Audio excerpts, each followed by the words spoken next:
بولتے جی ہم ہیں ٹناٹن سنی. کیا ہے؟ ٹناٹن سنی. میں ہمیشہ بڑی عاجزی سے ہاتھ جوڑ کر عرض کرتا ہوں، برا نہیں مانیے گا، میں کوئی اپنی علمیت نہیں جھاڑ رہا، خدا کی قسم نہیں، شعور کی بیداری مقصود ہے. آپ میں جو ٹناٹن سنی بیٹھا ہوا ہے نا کہ میں ٹناٹن سنی، عوام کی بات کر رہا ہوں، علماء کی نہیں. اجتماع ختم ہو جائے میرے پاس آئیے گا، میں ذریات اہل سنت میں سے 3 کویسچن آپ سے کروں گا، اس کے جواب دے کے بتائیے گا. آپ میں سے بہت سو کو تو یہ نہیں پتا ہوگا کہ ذریات اہل سنت کہتے کس کو ہیں، وہ کون کون سی چیزیں، اور ذریات اہل سنت کا مطلب کیا ہے. اور بنے ہوئے ٹناٹن سنی ہے جی ہم، ٹناٹن سنی. بھائی سنی اہل سنت سے بنا ہے. اہل سنت اسے کہتے ہیں جو اہل سنت کے عقائد کا حامل ہو. اسی لیے مکتب فکر بنے نا. بھئی شیعہ کون ہے؟ جو اہل تشیع کے عقائد رکھتا ہے. دیوبندی کون ہے؟ جو اہل دیوبند کے عقائد رکھتا ہے. وہابی کون ہے؟ جو وہابیہ کے عقائد رکھتا ہے. تو سنی کون ہے؟ جو سنیوں کے عقائد رکھتا ہے. عقائد کا تعلق کہاں سے ہے؟ یہاں سے، خارج سے نہیں. وہ تو عمل ہے، وہ معمولات اہل سنت. عقائد کا تعلق یہاں سے. اور اب جب ہم امتحان لیتے ہیں اپنے سنی کا کہ جو یہاں ہے اس کو بیان کرو، تو کہتے ہیں صاحب یہ تو خالی ہے. نیاز کر رہے ہیں، کیوں کرتے ہیں؟ تھوڑا سا کھانا سامنے کیوں رکھتے ہو بھائی جان؟ سارا کیوں نہیں رکھ لیتے؟ قاری صاحب اس پہ مختلف قرآن کی آیات لے کر ایک مخصوص حصہ پڑھتے ہیں، اور اس کو ایسا ہم نے سمجھایا کہ اگر مجھ جیسا آدمی کوئی الحمد شریف اور 3 بار سورہ اخلاص پڑھے تو یوں دیکھتے ہیں کہ فاتحہ نامکمل کر دی انہوں نے. وہ پڑھنا چاہیے تھا جو مروجہ ہے. اچھا چادر کیوں چڑھاتے ہیں؟ اپنے آپ سے سوال کر لیجئے گا جا کر، یہ مزار پہ چادر کیوں چڑھاتے ہیں اور اتنی ساری کیوں چڑھاتے ہیں، اور منت کیوں مانتے ہیں آپ چادر کی؟ کریں اپنے آپ سے سوال ذرا. ہم سے تو بچہ پوچھ رہے نا ابا جان تھوڑا سا کھانا سامنے کیوں رکھا ہے نیاز کو؟ تو ہم کہتے ہیں بیٹا برکت کے لیے.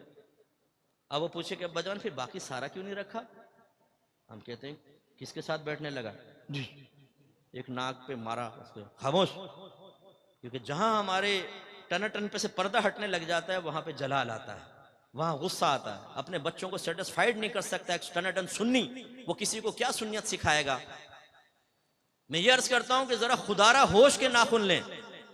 اسی لیے میں نے کہا نا میں کرتا ہوں آپ کو چیلنج، آئیے اجتماع کے بعد آپ مجھے شرمندہ کر دیں یا مجھے خوش کر دیں، مجھے خوشی ہوگی. یہ نہیں کہ اگر آپ نہیں بیان کر سکے پھر میں خوش ہوں گا. میں جلتا ہوں، مجھے افسوس ہوتا ہے کہ ہم اہل سنت سے سنی نہیں ہیں. اب میں نے اکثر دیکھا ہم لفظ سن سے سنی بن گئے، سن پڑے ہوئے ہیں. پوچھیں تو کچھ بھی نہیں آتا. اپنی والدہ سے جا کر پوچھ لیجئے گا امی ہم نیاز کیوں کرتے ہیں، کنڈوں کی نیاز کیوں کرتے ہیں، مٹی کے کنڈوں میں کیوں بناتے ہیں، اس کے لیے وہ ٹکیاں کیوں بنائی جاتی ہیں، ایک کمرے میں کیوں کھاتے ہیں، بی بی فاطمہ کی نیاز مرد نہیں کھائے گا کیوں؟ پوچھئے ذرا اپنی والدہ سے، اپنے والد سے. ان وہ کہیں گے بیٹا ہمارے تو بڑے ایسے کرتے ہیں ہم وہی کر رہے ہیں. ہمارا یہ ہے ہماری سنیت.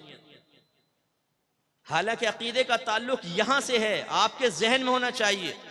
آپ ماشاءاللہ حنفی ہیں، مقلد ہیں، لیکن اگر ایک بچہ ہم سے پوچھتا ہے کہ ابا جان یہ تقلید کیا ہوتی ہے، اس کی مجھے تعریف تو بتائیں، شرعی تعریف، تو ابا جان تقلید کی صحیح شرعی تعریف نہیں بتا سکتا. اگر بچہ کہے جی ہم نے عالم سے سنا ہے کہ چاروں امام حق ہیں، امام اعظم، امام شافعی، امام مالک، امام احمد بن حنبل، لیکن ہم صرف امام اعظم کے پیچھے کیوں چلتے ہیں، ہم کیوں نہیں امام شافعی، امام مالک کے پیچھے چلتے ہیں؟ تو ابا جان کے پاس معقول جواب نہیں ہوگا. اور اسی ابا جان سے پوچھیں کہ بتائیں تقلید شخصی واجب ہے کہ نہیں، اس کا وجوب کہاں سے ثابت ہے؟ کیا قرآن و حدیث سے؟ نبی کریم کے دور میں تو تقلید شخصی نہیں تھی.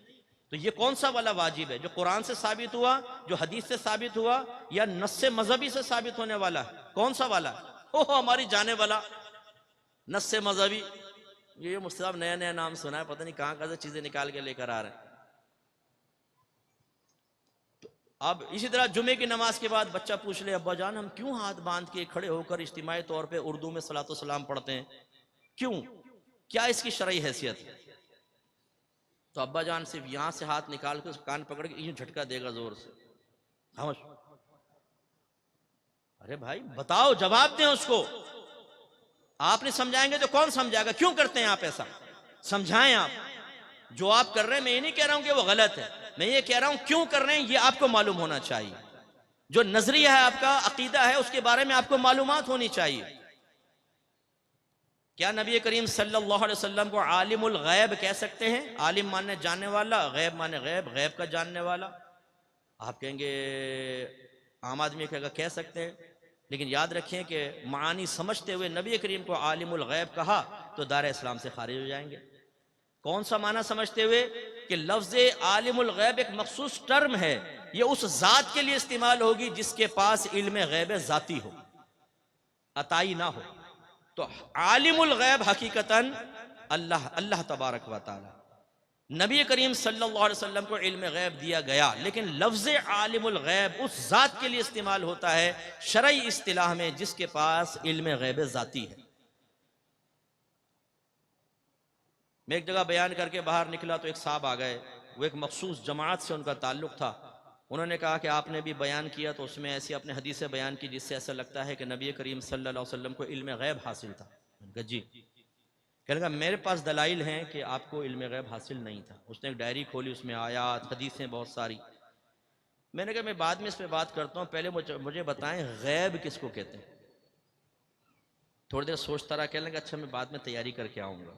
میں نے کہا جا تیاری کر کے. تو میرا تیر نشانے پہ لگ گیا.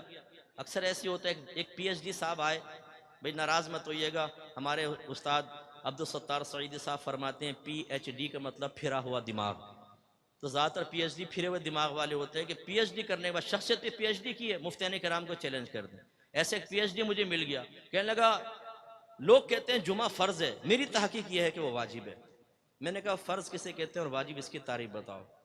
تھوڑا سوچتا رہا، کہہ رہے بعد میں آؤں گا. جا بیٹا بعد میں آنا. اب وہ ایک لڑکا میرے ساتھ کھڑا ہوا تھا، سنی لڑکا، اس نے یہ سن لیا.